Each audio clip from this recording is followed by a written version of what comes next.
The following is a presentation of the Belly Up Sports Media Network. The Lethbridge Bullhorn is all things regarding the Lethbridge Bulls of the Western Canadian Baseball League. The Bullhorn has the latest news regarding the Bulls with interviews with current and past players, signings, game recaps, and updates on all the events happening at Spitz Stadium. The Bullhorn is your place for all things regarding baseball in Lethbridge. Get your horns up with the Bullhorn, the Lethbridge Bulls Baseball Report.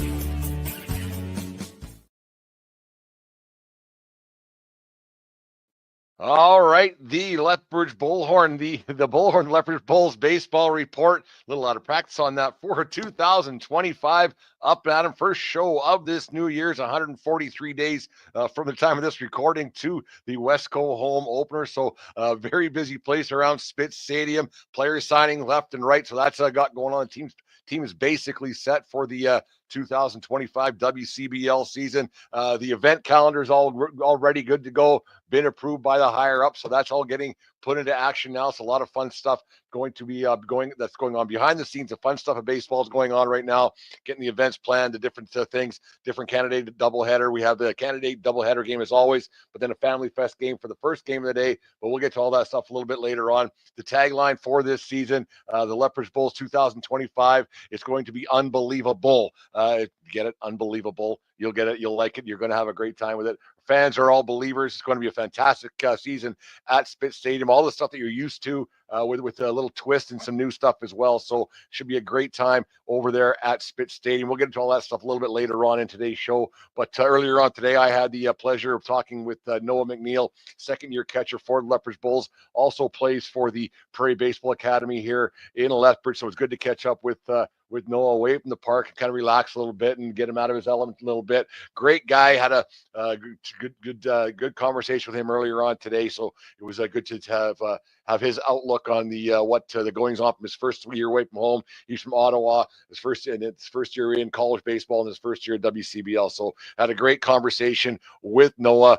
So it's always good to catch up with these guys away from the park. So here is and Noah's he's looking good. He's physically a much bigger kid now. Got a lot going on though. So in the Lethbridge Bulls and the Prairie Baseball Academy are both lucky to have Noah on their team this year. So without any further ado, here is my interview with Bulls catcher and PBA catcher Noah McNeil.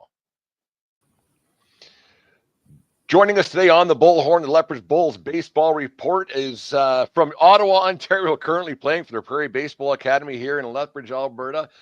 Bulls catcher last summer, Noah McNeil. How you doing today, Noah? I'm good. How are you? I'm doing pretty okay, as a certain young fella said around the ballpark this summer.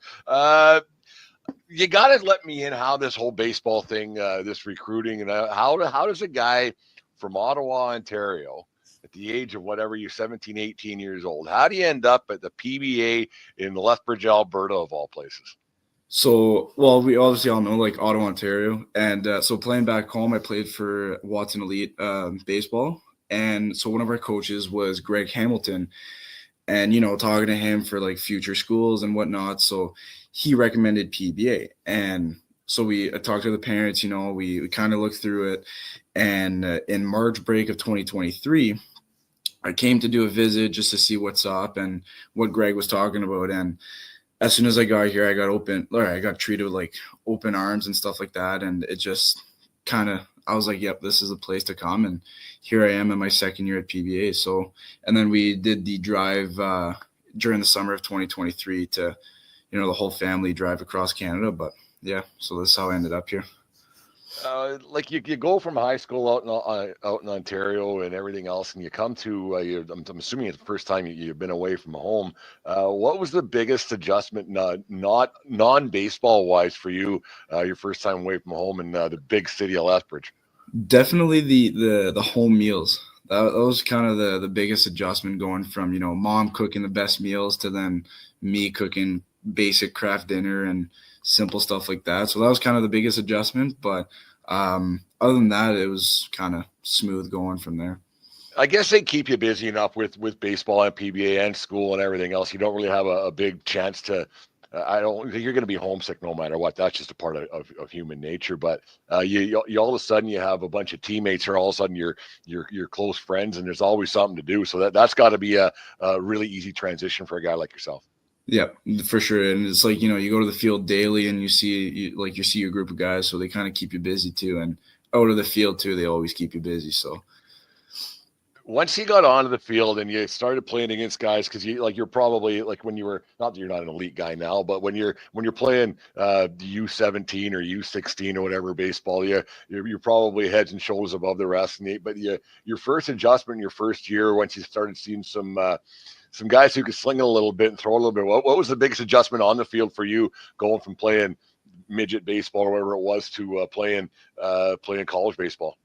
I think every kind of hitter can talk on this end too. Like, it was really the timing, like you got those guys throwing maybe like mid eights, high eights, even like low nines. Like, you start to see that speed, your timing going from 70s to then those 80s, like that faster pitching. Your timing's all over the place. So for me, it was slowing the game down, taking that deep breath, and staying on time obviously for hitting, but as a catcher too, like different timing on when to receive and all those little things too. So yeah.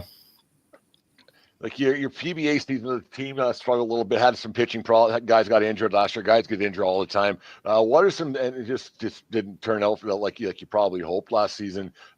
Injuries aside, for your first year at PBA, what was when it was all said and done? What was it positive, negative, happy, good? What you obviously don't want to win, so that's a negative aspect, obviously. But was it all in all a positive experience for you your first year PBA? Yeah, everything was positive. It was all about the development of like my skill, but not only that, but also the development of the team to hopefully win that championship. And as you mentioned, all the injuries that happened throughout the year, which kind of sucks. But yeah, everything was just kind of positive with development and getting that first kind of college game in to then playing a whole college league or a season. Sorry about that. And yeah, it was just kind of everything was positive from there. You got to meet the guy going in the PBA Hall of Fame in a few weeks here in Lethbridge. Now, at the time of this recording, Todd Hubka, Coach Hubka's been around Lethbridge for a long time. I've known him even longer than that, so I don't know if that's a good thing or a bad thing on my end. I'm kidding around, but I've known Hub a long time. And what's the one thing, like you first see the guy, he's a bit grizzled. There's no getting around that. But then when you get to know him a little bit and play for him, what was your initial thoughts about soon-to-be PBA Hall of Famer Todd Hubka? To your first thought, and then your thought as of at the end of the last season. First thought, I was definitely like, holy, like he's like old school. He's hard going and like he's dedicated to his thing. Like I was scared at first, but then now, kind of where I'm at now is like. He's just another coach. And now I can say he's easygoing because I know how he coaches. I know his style. So I'm used to it. But that first thought, I was like, this is scary. This is college ball. And, I got to get used to this. But very good coach. And, he knows his things and he knows how to coach. So props to that. Right on. Yeah, he's one of a kind. There's no getting around that. Like I said, like I've known him for 40 plus years, so I'm not scared of him. I'm really not. Whatever. As I sit in my basement right now away from him, he probably won't listen to this. So, but anyways, move on to last summer with move on to the Lethbridge Bulls after your college season got done. When did you first get asked to play for the Bulls during the PBA season, and did you have any hesitation saying maybe I want to go home and been away for X amount of months and maybe it's time to go? But how did it all come about playing for the Bulls last summer? So it all started with, well, I guess I had a really good fall World Series with PBA. And from there, so I lived on Res last year. And so I just got back from to Res. I get a text from Coach Mac and he's like, do you want to play for my summer team? And I was like, so I was back home, I guess summer or like just before I moved out. And I was talking to my parents because I saw the Lethbridge Bulls and I was like, I really want to play for this. It's a good summer ball team and it's competitive and I want to play. So then I get that text and I was like, is Bulls still an option? And he goes, this is for the Bulls. So right away I called my mom, called the parents, and I was like, I just got asked to play. And without hesitation, I was like, yes, I'm playing. Like no thought of that I'm not going home or whatnot. It was just an automatic yes, and give me the waivers and I'll sign them. So no hesitation, and I was right on it. So Did your parents ever think maybe it's time to take some time off? And like, was there ever any not pushback, but maybe real in saying like, you know what, like because it's your first time away. Was there any your parent hesitation on your parents' side? not really. We kind of just have the talk of if this is what you want, pursue it. And I kind of told them I'm okay. I don't need to go home. I got like kind of the baseball family surrounding me, and I just I just told them I'll be fine, and if they wanted to come down for a bit, they can, and just kind of went from there. The thing about playing like compared to college baseball, you're playing in front of the odd girlfriend and a few parents here and there, and not much else. And that's not just here in Canada, but I talked to a few other guys that they play in colleges down in the States, and it's not big crowds. When you first started playing in front of more than just family and friends, what was that like for the first time? Very stressful. That's what I'm gonna say. You always feel like if you make an error, you're gonna get judged, and everyone's gonna kind of hold it on you. But as I kind of grew throughout the summer, and other guys can talk about that too, you kind of start to not care. You make an error, and it's like, hey, that's part of the game. People got to understand that, and then you move on. So definitely stressful, and it was like, oh my god, this is different. But you got to learn that it's fun, and that's kind of part of the game too. So. You got your first home run of the season for the Bulls, and in front of the big crowd out in the inaugural season out for the Saskatoon Berries out, and they were getting huge crowds all season long, and their franchise is doing quite well after their first season, shiny new toy and everything. What was that? To silence the crowd a little bit? Were you smiling ear to ear, or were you circling the bases like you did it before? Yeah, no. Well, obviously I did that before, but not in front of a big crowd. So, but I got told the night before that game that a family member passed. So I was kind of, like just kind of hit me deep, and I was like, okay, that was for him, and so I ran around the bases, and obviously had like a big smile on my face as I struggled offensively for PBA the college season. And then that kind of everything just clicked, the swing. But then also I was like, okay, I'm getting more confident. And so I for sure had that smile around the bases, and all the boys were kind of cheering me on from there. So that's good. It's funny how sports is. Like I used to play hockey, and that's a long time ago. But it's funny how you that 8 inches or 7 inches between your ears, that how it affects everything. Your skill doesn't go away, but that confidence, it's there's a fine line when things are going okay to things are not going okay, and it can go south quick for a long time. And that's like if you have good teammates that can help you out. Did you find that? Because you guys got along pretty well last season with the Bulls. Did you find that? Because you had some older guys, some guys who've been around the college game for a while. Did you find that helped out, just the positivity and and no one's really there for themselves, or they're there to help as a team?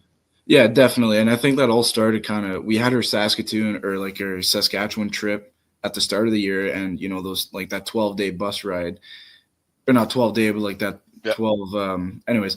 And I think that kind of set the tone of teammates, and we kind of built ourselves as a family on that trip, just due to we had a long while together. So there's definitely like brotherhood in that locker room, and everyone was there to support each other. And if one guy was down, we'd pick him up right away, and just everyone was tight like that around the room, and there's nobody getting let down throughout the years. So let's go back to PBA in this season. Like you guys have your in the fall there, you play some games that are games just to get some reps in, and then you have your hell month, I guess is what they kind of call it, where the intense workouts and everything that it is, and then you have your exit meetings and says, yeah, you're doing this, you're doing that. What were some of the things that the coaching staff said to you about leadership, about going forward, and what was the expectations of Mr. Noah McNeil this upcoming season?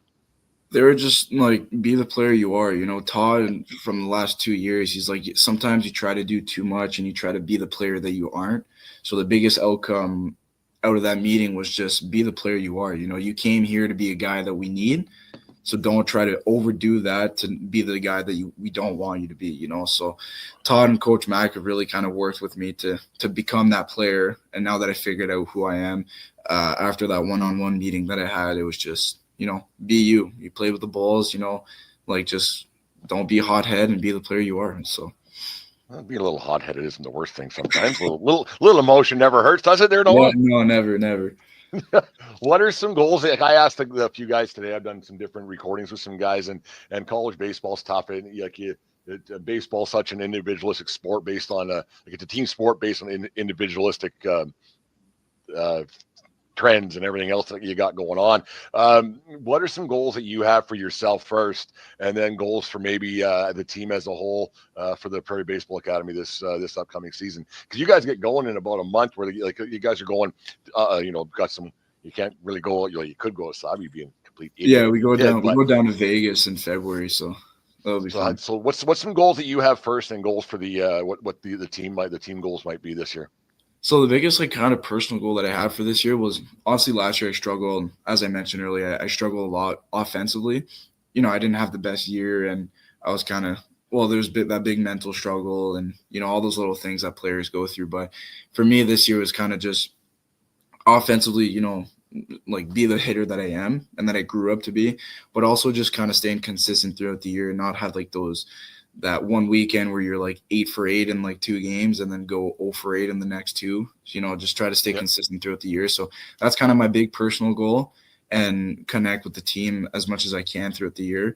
But I think for a team this year, like, you know, I got high hopes for this year and to succeed as a team as well. And we're all chasing a championship, and you can ask any guy in the room, like that's our goal this year. So we're working for what has to be done, and just to get that chip this year. So I was meant to ask before we got going early in this interview here, but like, cause I'm an old goalie from way back, and you look back and you go, what the heck was I doing? Hockey pucks hurt and everything else, and I loved it. Then about 3 or 4 years after I was done playing junior hockey, I went, what the heck?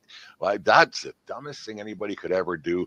And that's kind of like what I'm going to ask you next. Like, how did you become a catcher of all things? Because and I umpire, as you know, like, but just you guys it's a thankless job. Like, not that nobody's like a good, really good catcher. It's very important, but it can be thankless for some of the pitches that you take and getting hit, and there's nothing you can do about it. It's just how baseball is. What made you think, hey, there's some pretty fancy equipment here. This looks cool. Like, what made you become a catcher? Well, like, as you know, like in Little League, everyone kind of plays one position every inning, right? So growing up, I would always get put as a catcher because I would always be the fearless one on the team. So my dad was like, here, just throw in the gear, go catch for a bit. And I was like, all right. So I did it. I loved it. And growing up, I just kind of every day I was just like, hey, let's go catch. So and then during COVID, my dad got like a little machine in the basement, and I would just sit there and just wear balls daily, and then like practice, and kind of that's where I grew up from catching. And then when I got to Watson, the high school team, I was like, you know what? I think catcher is really my position. So got into that, got a bit of catching lessons done. My dad really helped me through that too. And, it got me the gear that I needed, and just props to Dad, to be honest, for getting me to this position. And then, I just kind of grew into that position. It's funny because like when you start catching in Little League or Tiny Mite or whatever baseball, you just catch it. And if you don't, you just leave it. It goes to the backstop. And then at some point you get taught, well, now you got to block balls. You're like, oh, this isn't what I signed up for at all. Like, if it goes back there, I don't care. Whatever. It's the umpire. I don't care. Because you were 10 or 9 years old. It doesn't matter to me, but it's funny how that all turns out. Let's move on to next summer with the Lethbridge Bulls. Once the college season's over, what's something that you might approach going into this season a little bit differently now that you've been through the trials and tribulations of one summer in the WCBL? Is there something you're going to approach a little bit differently this year? Not necessarily. I think I'll just kind of keep the same approach. Like obviously last year, my first time with the Bulls, and I was like, I did not know what to expect. But as you said, like, I know what to expect this year, so I don't think I'll change much. I think I'll just keep the same approach during my at bats, but also like defensively, just do my job and be the player that they recruited me to be. So. It's what's the like you guys had some pretty crazy games last year. That one in Brooks stands out, obviously 31-28 or whatever it was.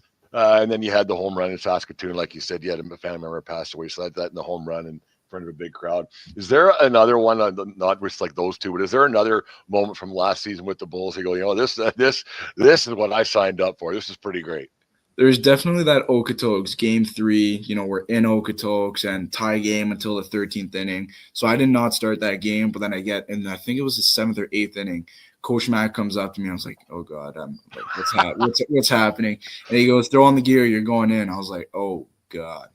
And 6,000 people. You're shaking. As soon as I got told that, my heart sank, and I was like, "Oh boy." So then I go in the pen, and then kind of the nerves went out from there, and then I did my game, but I think it was the catching in front of like 6,000 people that was definitely the most nerve-wracking I've ever been, but the most entertaining and the most fun I've ever had playing baseball. That's got to be tough because the game was so close. I heard talked to those on the team last year say that's probably one of the best baseball games they've ever been involved in. I didn't get to go, but I was watching it on the field over at Spitz there, and at any point, but it was a close game, so you're into it. But at any point, this is a different question. At any point, were you thinking, why do I even have my cleats on? I'm not going in. Like I kind of mail it in a little bit.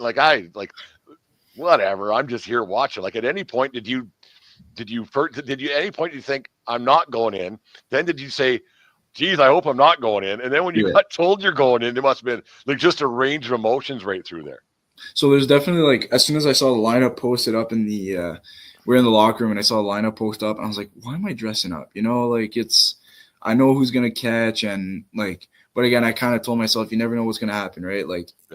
If Cardell, because Cardell started that game, if he got injured, then who are we putting in? And there's all those kind of things that are going through my head. So I was like, you know what? I'll dress up. So, I obviously have to dress up. So I get dressed and Coach Matt comes. As I said, I was like, oh God, here we go. And then all the nerves start going. And then I get told I'm going in. So there's definitely thoughts of why am I dressing up? But then there's also those thoughts of anything could happen. And as we know, if something happened and I went in. So, yeah. No, yeah, like I said, everybody that I've ever talked to about this is they said it's just the greatest. Even though the Bulls ended up on the short end of the stick on that one in 13 innings, they've all said it's just an amazing game to be a part of, and just the way it all turned out, it's too bad. It's just definitely a sucky feeling how it ended, but again, that's baseball, and it's something little is gonna happen, but it is what it is at this point. Is that one of those ones? Because I'm not going to sugarcoat this. When I was a kid, I was a sore loser. I hated it. I hated losing. You win, you go have a steak or a beer or whatever. Yeah. It's good enough, eh? But losing, those ones, you just eat you alive. Eh? And you get over it eventually. And it's just a game. Yeah. And you forget about it, and you look back on the fun of it. But at what point did you go, Tabernacle, this sucks or whatever? At what point did the bus ride home, or was it the next day, or when did it finally go? It was definitely kind of the next day because and as you said, you played hockey, so it was kind of like that. The weirdest thing was going to happen for either a goal or for a run to happen, and that's what happened. A little bunt, and then we kind of did not expect it, so. Kind of hit me the next day because that bus ride, we had our little 5 minutes of silence, but then, we had Carl and Dick in the back. He's like, boys, we're starting karaoke, and then we had Jimmy in the front singing, and then it just went guy after guy. I didn't know that. Yeah, so we had our little fun moment in the bus, and I guess when we kind of got home, and then that's where it settled in. We're like, damn, we just lost in 13 innings and to a stupid little bunt, but. Yeah, it's unfortunate, but we look back at it. We put up a good game, and pitching wise, it was good. So, there's a negative to it, but there's a lot of positives to take out of it too. No, that's for sure. It's crazy the way that all turned out. Hopefully, the Bulls can be on the other end of the stick this year. As you know, Noah, during the season over at Spitz Stadium, and I think it's the second inning, we do this thing called 3 easy questions. Do the same thing with you. Ready to go? Oh God, here we go. They're really you can't be wrong. Yeah. Just the court of public opinion, you could be wrong, but you can't be wrong. Who was your favorite player growing up? Definitely Dustin Pedroia. I just liked his style of play for an infielder, as I was too, but I also loved Yadier Molina too, as definitely a role model as a catcher. I should have known it was going to be a Boston Red Sox guy. As you know, I'm a Yankee guy, so it's gonna. Yep. I might have to edit that one out of this one, but it's one of those things. What's your pregame superstition? Just a big like right side to left side dress up, and then I do 2 wrist tapes. So I do my wrist tape, and then I put on my jersey, and then I write my grandparents' initials on both of my wrist tapes. Nice. One thing that your mom makes that you for dinner, you're talking earlier on about you missing the home cooked meals. Is there one thing that your mother makes for you that you're like, you know what? I don't need to eat this ever again. I don't like this. Definitely, there's one meal that she made with Brussels sprouts. I don't quite remember what it was, but it was Brussels sprouts in them, and I just hated it. Just the whole house stank for a good week, and I think it was fish and Brussels sprouts, and I just never eat that again. Never again. Did you ever tell her? Oh, I told her straight up. I was like, Oh, Mom, you did. we're Okay, so never this doing won't be a this again. surprise when she watches or listens. This won't be a surprise. Oh, it won't be a surprise, no doubt. It's funny how some parents just have this thing because their parents probably made it and their parents probably made it, and it's just like Yeah. nobody ever liked this. I don't know why we have this. It's one of Oh, those things. she loved it, but my sister and I just hated it. My dad even said it was horrible. So that's definitely a meal that I'm not having again. Who was the person who came from your hometown, a neighbor of yours last year? She threw out the opening pitch. Who was? Because she wanted to get your jersey number and buy a jersey, and Yeah. she tracked me down. And I couldn't. What was her? What was the story there? What was her name? She was a neighbor or So something, correct? so she's my neighbor back home, Yeah. and so she grew up in New Brunswick with my dad, and so both of them, so Marie-André and Vincent, they're both high school lovers, and they kind of they moved to Ottawa, and then we moved, and we kind of just like, oh look, you guys are from New Brunswick, and then we're very close like that. And so when she came down, she's like, I need a jersey, I need this, I need that. So she hunted you down, found out everything, and then when I went back home for a bit, she's like, you have to sign everything. So I was like, all right. So yeah, kind of a little backstory is they grew up with my dad in New Brunswick, and then we met in Ottawa, and then we just kind of like close neighbors. So No, she was super nice, super excited to be there at oh Smith yeah, Stadium. very She had excited. she had a really good time, and that's kind of what it's all about, especially summer baseball. Like you want to win and everything, but it's the fun for the team and the Yeah, fans and everything definitely. else. Yeah, it's all going to get going for you right away for PBA, and then it's going to get going again for Lethbridge Bulls in a few short. Yep. It's crazy how it's only 4 months away again. All of a sudden, it's like here we go again. Yep. It's crazy how Definitely quick another it goes. cycle to go through, but I'm very excited. So It should be a lot of fun. Noah, thanks a lot for doing this, and thank we'll you. have to hook up before the season starts and see how the season's going with PBA. Perfect. Thank you. All right, man. Cheers. Have a good day. You too. Bye now. Thanks once again goes out to Noah McNeil for joining us on the Bullhorn Lethbridge Bulls baseball report for sitting back and relaxing a little bit on his day off away from the field. So thank you very much, Noah, once again. I have a couple of interviews coming up later on this week that I did earlier on today as well. JC Espinoza and Jalen Ryan, they're up next. I'll have them both on the same show. They're 2 first-year Lethbridge Bulls. They're down in the United States playing college baseball right now.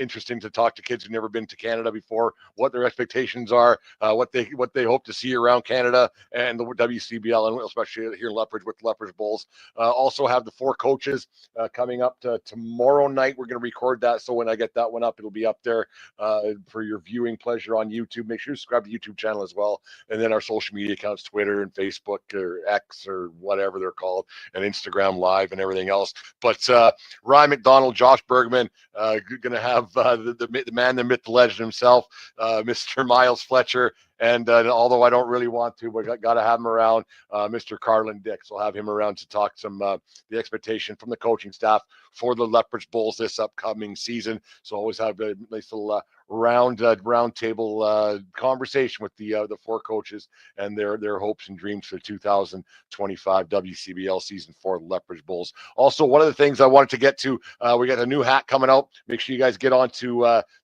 think February they're supposed to show up. Brand new hat, new design, new logo. So that'll be there for your your viewing pleasure to come out to Spit Stadium and buy some. Got a whole bunch of new merchandise that we got before Christmas that I didn't get on here to talk about. So make sure you go to bullsbaseball.com and pick some of that stuff up as well. Got a cool little Spit Stadium t-shirt as well that you might want to check out.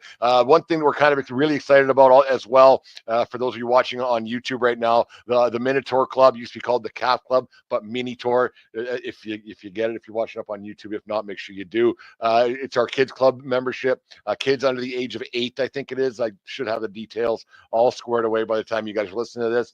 But all kinds of stuff that comes along with it. A chance to watch a movie with the Lethbridge Bulls at the movie mill here in Lethbridge. Pictures and on the field stuff, and a chance to be Minotaur for a game. All kinds of different things for the kids club this year coming up at Spit Stadium with the Lethbridge Bulls, and be a T-Bone sidekick for a night. So that should be a lot of fun for the smaller, the younger baseball fans here in Lethbridge, Alberta, for the Lethbridge Bulls and surrounding area. Lots going on here at Spit Stadium. So thank you very much, everybody who listens to the show, subscribes and all that stuff, and make sure you tell people all about the Bullhorn, the Lethbridge Bulls baseball report. We appreciate everybody who listens and follows.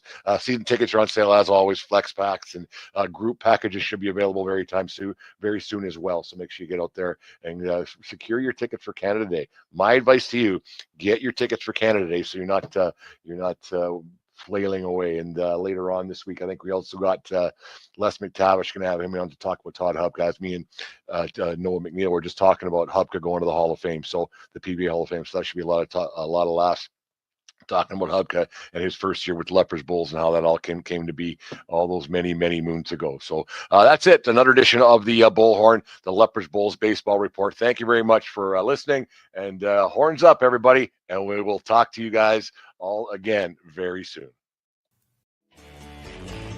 The Lethbridge Bullhorn is all things regarding the Lethbridge Bulls of the Western Canadian Baseball League.